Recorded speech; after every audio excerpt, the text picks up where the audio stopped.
वंदे मातरम। बहुत स्वागत है आप सभी का नेटवर्क 10 पर। आपके साथ मैं हूं मनीषा शर्मा। मुंबई समेत पूरे देश भर में रक्षाबंधन का त्योहार हर्षोल्लास के साथ मनाया जा रहा है। इसी बीच महाराष्ट्र के भी कैबिनेट मंत्री और मुंबई बीजेपी प्रदेश अध्यक्ष मंगल प्रभात लोढ़ा ने भी मलाड के मालवनी इलाके में कई महिलाओं से मिलकर राखी बंधवाई और राखी बंधवाने के बाद मंगल प्रभात लोढ़ा ने उन्हें मिठाई और साड़ियां देकर उन्हें तोहफे के रूप में उनकी सुरक्षा की जिम्मेदारी भी दी। इसी दौरान आपको बताएं कि महिलाओं का ये कहना था कि मंगल प्रभात लोढ़ा जब मंत्री नहीं बने थे तब भी वो राखी बंधवाने आते थे। अब कैबिनेट मंत्री बनने के बाद वो दूसरी बार राखी बंधवाने के लिए मालवानी आए हैं। इसी दौरान मंगल प्रभात ने मालवानी के इलाके में तिरंगा झंडा देकर आजादी का अमृत महोत्सव धूमधाम तरीके से मनाने का आग्रह किया।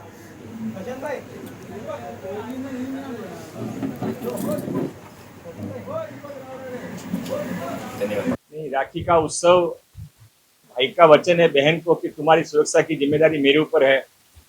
और 2 साल पहले मालवनी की बहनों के साथ में मिलकर मैंने यहाँ राखी बंधवाई थी। उसके बाद आज वापस आया हूँ।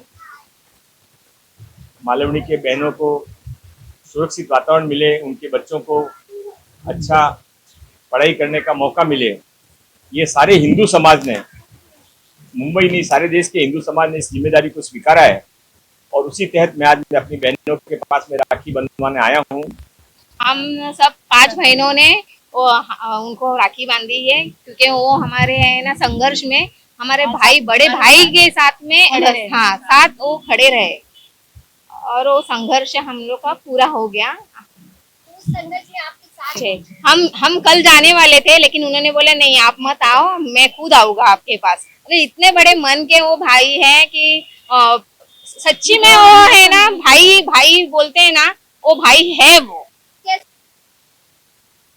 वहीं दूसरी ओर राखी पूर्णिमा के खास मौके पर जो भाई अपनी बहन से राखी बंधवाने के लिए नासिक से मुंबई जा रहे थे वे घंटों तक ट्रैफिक जाम में फंसे रहे। राखी और भाई तीज समेत अन्य त्योहारों के दिनों में सड़क पर भारी ट्रैफिक जाम लगा रहता है जिसका अक्सर सामना लोगों को करना पड़ता है। मुंबई नासिक हाईवे पर मनकोली और मजीवाड़ा के बीच बड़ा ट्रैफिक जाम देखा गया। भारी ट्रैफिक जाम के कारण 5 से 6 किलोमीटर तक वाहनों की लंबी कतारें देखी गई।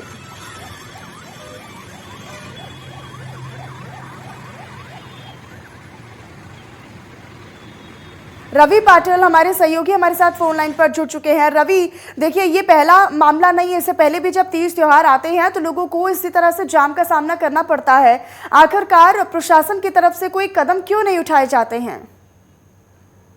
जी देखिए, हर साल इस तरह के त्योहारों में बड़ी तादाद में यात्री नासिक से मुंबई और मुंबई से नासिक की ओर बढ़ते हैं। वैसे देखा जाए तो बहुत कम अंतर है मुंबई और नासिक में।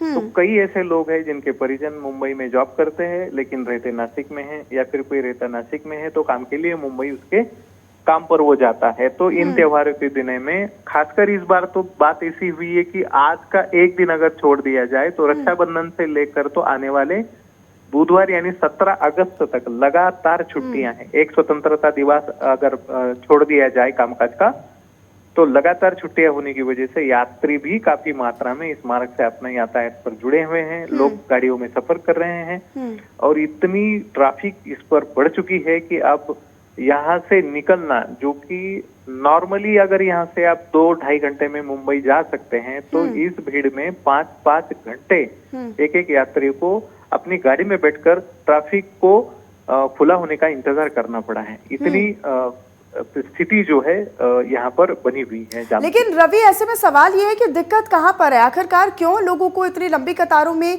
इंतजार करना पड़ता है जबकि सफर इतना ज्यादा नहीं है, लेकिन फिर भी लोगों को वक्त भी यहाँ पर जाया करना होता है और कहीं ना कहीं जो लोगों की शिकायतें हैं वो भी बढ़ती हैं। एक तो वाहनों की संख्या बढ़ चुकी है, तादाद बढ़ चुकी है। ये जो रास्ते हैं ये बहुत पुराने हो चुके हैं, सिर्फ 2 ही लेन का रास्ता है।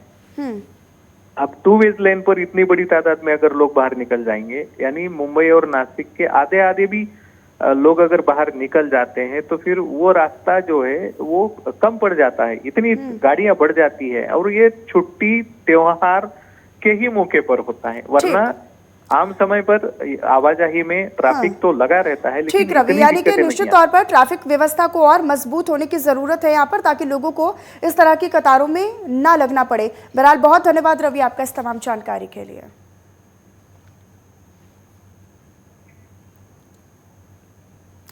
खबरों में आगे बढ़ते हैं। आजादी के अमृत महोत्सव के तहत हर घर तिरंगा और घर घर तिरंगा अभियान चलाया जा रहा है, जिसके तहत सभी से अपने अपने घरों पर तिरंगा लगाने का आह्वान किया गया है।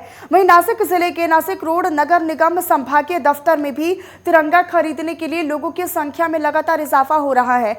आपको बताएं कि एक दिन में औसतन 5000 तिरंगों की बिक्री भी हो रही है। तो हर घर तिरंगा अभियान जोरों से चल रहा है। इसकी तैयारियां भी कहीं ना कहीं पूरी कर ली गई हैं।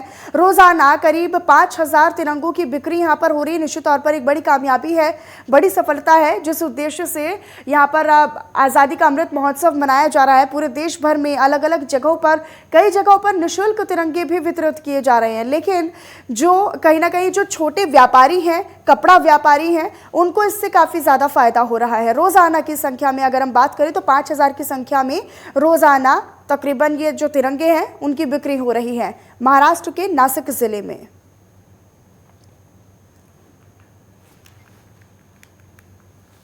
जो मुहिम चलाई है कि हर घर तिरंगा और घर घर तिरंगा, इस मुहिम में सहभागी होने के लिए हमने 100 झंडे लिए हैं, जो नगर निगम के ऑफिस से जाके हमने खरीदी किए हैं।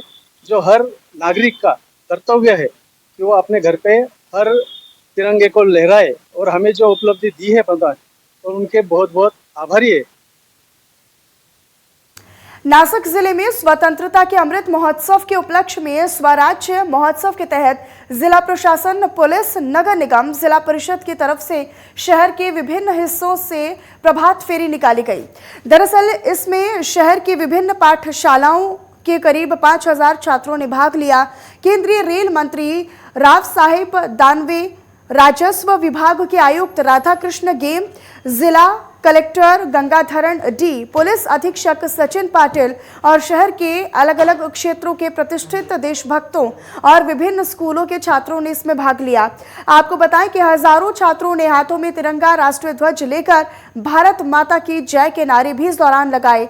रैली का समापन शहीद अनंत कान्हेरे मैदान यानी कि गोल्फ क्लब ग्राउंड त्रियंबक रोड में किया गया। तो शहर के अलग अलग हिस्सों में प्रभात फेरी निकाली गई। उद्देश्य यही कि हर घर तिरंगा लगाया जाए, जिसकी अपील भी लगातार की जा रही है, आह्वान किया जा रहा है। और देश भर में ये जो तिरंगा यात्रा है, तिरंगा रैली है, वो निकाली जा रही है। खासतौर पर अगर हम स्कूली छात्र छात्राओं की, बच्चों की बात करें तो वो भी इसमें बढ़ चढ़ कर हिस्सा ले रही हैं। देश अब आज़ादी का अमृत महोत्सव मनाने जा रहा है, क्योंकि 75वीं आज़ादी की वर्षगांठ है और इसी मौके पर देश में अलग अलग राज्यों में भी अलग अलग हिस्सों में इस अभियान को चलाया जा रहा है। तिरंगा रैलियां निकाली जा रही हैं। उद्देश्य यही कि ज़्यादा से ज़्यादा लोग इसके प्रति जागरूक हों और देश भावना उनमें उत्पन्न हो।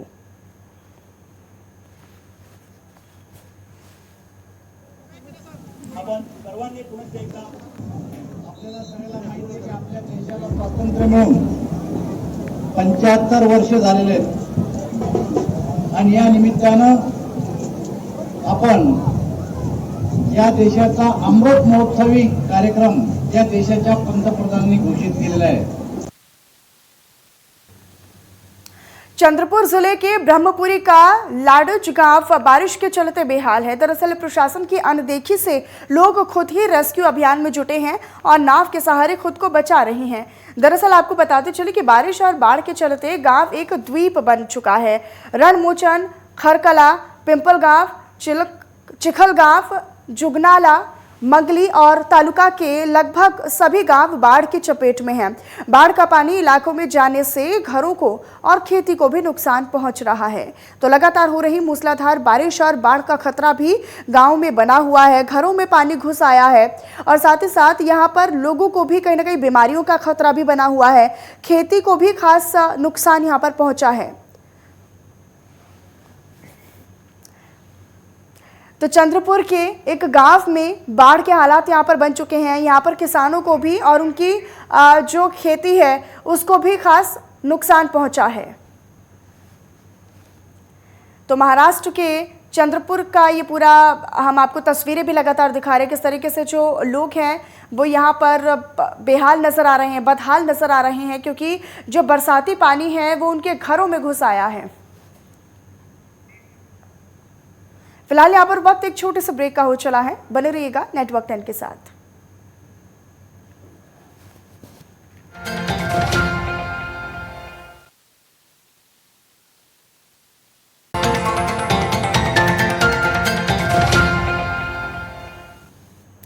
और चलिए ब्रेक के बाद एक बार फिर से आप सभी का स्वागत है। रुक करते कुछ और खबरों की तरफ। अब खबर आपको चंद्रपुर जिले से अगली बताएं, जहां पर करंजी गांव में अंतिम संस्कार की यात्रा तक घुटने भर तक पानी से होकर गुजरना पड़ता है। दरअसल आपको बताएं कि गांव में जो रास्ता कब्रिस्तान की तरफ जाता है उस पर एक नाला है जिस पर पुल नहीं है और वो सड़क भी कच्ची है, जिसकी वजह से सड़क पर पानी आ चुका है, जिस वजह से रास्ता कीचड़ से भर गया है और अंतिम यात्रा को इस कीचड़ भरे रास्ते से ही लेकर जाना पड़ता है। हालांकि मार्ग पर पुल का निर्माण कार्य चल रहा है जो अभी तक अधूरा है। कई बार इस पुल की मांग की जा चुकी है।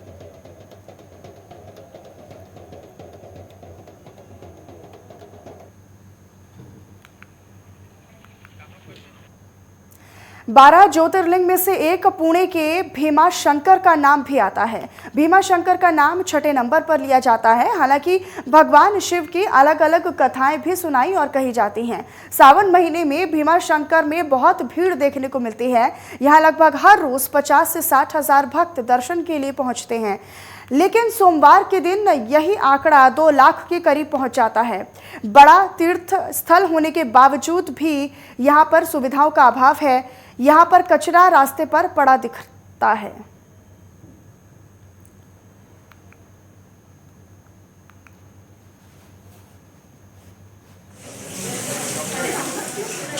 हम अभी भीमाशंकर में हैं। आप देख रहे होंगे यहाँ का मौसम कितना खुशनुमा हो रहा है। हमारे साथ यहाँ पे कुछ भाविक है, भक्त लोग हैं, हम उनसे बात करने वाले हैं। हमारे साथ पुणे के वुमेन्स एम्पावर्ड एसोसिएशन की हेड शारदा अग्रवाल जी है, हम उनसे बात करेंगे। मैम, कैसे लग रहा है आपको यहाँ पे आने के बाद? यहाँ का मौसम बहुत अच्छा है और यहाँ पे हमें थोड़ी गंदगी बहुत ज़्यादा लग रही है, जितनी सफाई की बहुत ज़्यादा ज़रूरत है। बाथरूम यहाँ बने हुए हैं, कोई प्रॉब्लम नहीं है, पर सफाई की बहुत ज़्यादा कमी है। सब चीज़ की व्यवस्था ठीक है, लेकिन सबसे ज़्यादा जरूरी जी है, जिसके लिए हमारे मोदी जी हमेशा बोलते हैं स्वच्छता स्वच्छता स्वच्छता, पर स्वच्छता अभियान का यहाँ नामो निशान नहीं है। आपने देखा, ये हमसे कह रहे थे यहाँ पे स्वच्छता नहीं है, और ये इससे पहले ये भी कह रहे थे लोकल ट्रांसपोर्ट की भी प्रॉब्लम है। हम उसके बारे में बात करेंगे। देखिए, जिनके साथ ज़्यादा मरीज लोग या बड़ी उम्र के लोग आते हैं, उनके लिए अंदर आने के लिए सुविधा नहीं है और इतनी दूर तो लोग चल के नहीं आते हैं। गाड़ी यहाँ से 4 किलोमीटर दूर के ऊपर छुड़वाई जाती है, कोई प्रॉब्लम नहीं है, पर वो बस में भी नहीं चढ़ सकते हैं, क्योंकि बस में चढ़ना, बस वाले यहाँ तक लाके छोड़ते हैं, वो हमें तकलीफ होती है। उसके लिए या तो कोई इलेक्ट्रिक गाड़ियाँ चले या कुछ ऐसी चले जो लोगों को प्रॉब्लम नहीं हो। तो हम अभी भीमाशंकर में है, जो ज्योतिर्लिंग में 6 नंबर पे आ जाता है। कैमरामैन चेतन देशमुख के साथ सिद्धेश कर्नावट, भीमाशंकर, पुणे। खबरों में आगे बढ़ते हैं। कोल्हापुर जिले के भूदरगढ़ तालुका में खोतवाड़ी गांव कई सालों से विकास से वंचित है। दरअसल जहां पूरा देश आज़ादी का अमृत महोत्सव का जश्न मनाने की तैयारी कर रहा है, तो वहीं दूसरी ओर भूदरगढ़ तालुका के मथ गांव में खोतवाड़ी गांव कई सालों से कई सेवाओं से वंचित चल रहा है। आपको बताएं कि खोतवाड़ी कपारी की पहाड़ियों में लगभग 150 से 200 की आबादी वाली एक छोटी सी वाड़ी है। आपको ये बताएं कि इस गांव में जाने वाले लोगों को पहले अपनी कार को 1 किलोमीटर तक जंगल की तलहटी में रोकना होगा और जंगल में से होकर गुजरना होता है। फिर गांव के बुजुर्ग और बीमार लोगों को इस रास्ते पर घने जंगल से होकर गुजरना पड़ता है।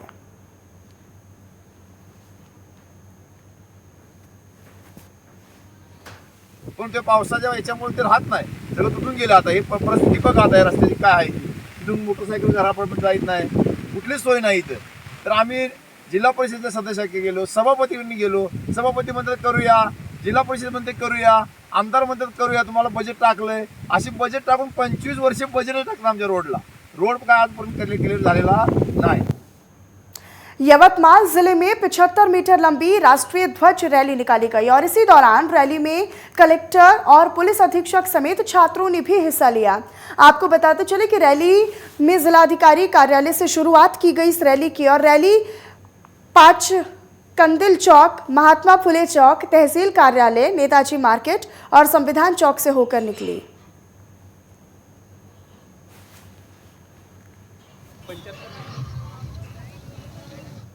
महाराष्ट्र के अमरावती में चांदूर में बाजार नगर पालिका प्रशासन की तरफ से एक जन जागृति प्रभात फेरी निकाली गई। इसी दौरान दरअसल शहर के नागरिकों को 3000 राष्ट्र ध्वज निःशुल्क वितरित भी किए गए। इस मुहिम के लिए पूर्व पार्षद, व्यापारियों और समाज सेवी संस्थाओं ने नगर पालिका प्रशासन को चंदा भी दिया था।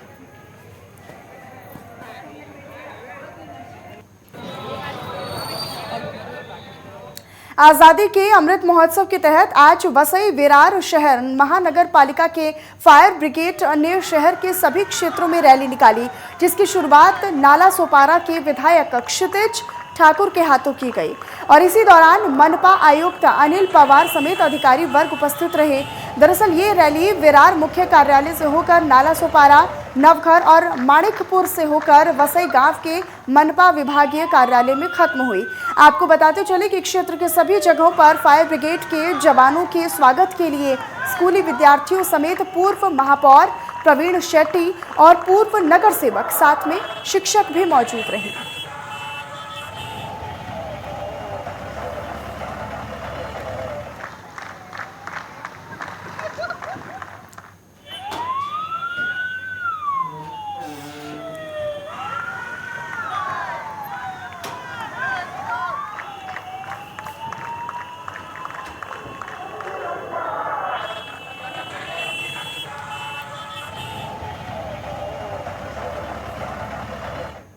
और वहीं आप उत्तर प्रदेश की बात करें तो यहां पर जौनपुर जिले के मोगरा बादशाहपुर थाना क्षेत्र में एक दुकान में भीषण आग का मामला सामने आया।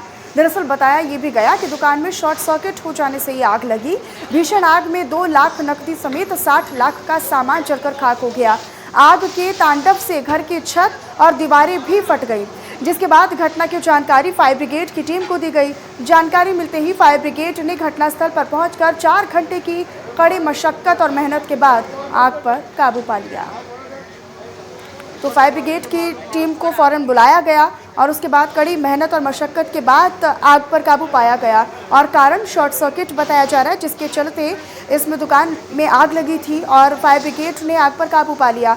कई कीमती सामान इसमें जलकर खाक हुआ है, कई भारी नुकसान इसमें हुआ है। दुकान में भीषण आग का मामला सामने आया। शॉर्ट सर्किट वो कारण बताया जा रहा है जिसके चलते दुकान में इतना भारी नुकसान हुआ है। 2 लाख की नकदी जलकर खाक हो गई। दिल्ली के सुल्तानपुरी इलाके में किशोरी से चाकू के बल पर लूट और दुष्कर्म की कोशिश का मामला सामने आया। वहीं भाई पर भी लोहे के रॉड से हमला किया गया। आपको बताएं कि परिवार के लोगों ने ये सीधा आरोप लगाया है कि परविंदर सिंह और उसके 10 साथियों ने मिलकर इस वारदात को अंजाम दिया। भाई बहन को अस्पताल में दाखिल करा के ले गया। से आए थे सुल्तानपुरी नानी के घर पे मासी के लड़कों को राखी बांधने।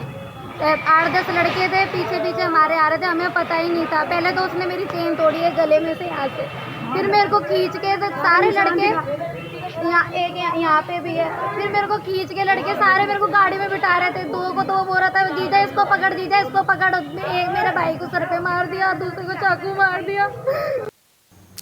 राजस्थान के धौलपुर जिले की यातायात व्यवस्था सुगम बनाने के लिए विशेष अभियान चलाया गया। मुख्य बाजार में अस्थायी अतिक्रमण, बेतरतीब खड़े वाहनों को हटाने के साथ ही पुलिस ने जुर्माना लगाकर यातायात सुधारने की दिशा में भी काम किया। आपको बताएं कि धौलपुर एसपी धर्मेंद्र सिंह ने इस दौरान ये कहा कि यातायात पुलिस के नेतृत्व में धौलपुर शहर में हर दिन सघन अभियान चलाया जाएगा। नियमों का उल्लंघन करने वालों पर वाहन चालकों का लाइसेंस 3 महीने तक के लिए रद्द किया जाएगा। धौलपुर शहर में यातायात व्यवस्था के हेतु श्रीमान पुलिस अधीक्षक महोदय श्री धर्मेंद्र सिंह जी ने एक विशेष अभियान यातायात पुलिस को बताया है, जिसमें हम यह देखेंगे कि बाजार में जो बेतरतीब वाहन खड़े करते हैं, जहां पर उनके पार्किंग के लिए पर्याप्त स्थान नहीं है, उन वाहनों को हमें जब्त करना है। उन वाहनों को क्रेन से टो कर करके हम यहाँ यातायात थाने में उनको जब्त करेंगे। इसके साथ ही कुछ मार्गों पर हमने रॉन्ग साइड वाहन चलाने वाले के विरुद्ध भी एक अभियान चला रखा है, जिसमें हम यहाँ देखेंगे कि गुलाब बाग से RAC कट तक कोई भी वाहन रॉन्ग साइड नहीं चले। और चलिए फिलहाल इन्हीं तमाम खबरों के साथ इस बुलेटिन में इतना ही। आप देखते रहिएगा नेटवर्क 10। जय हिंद।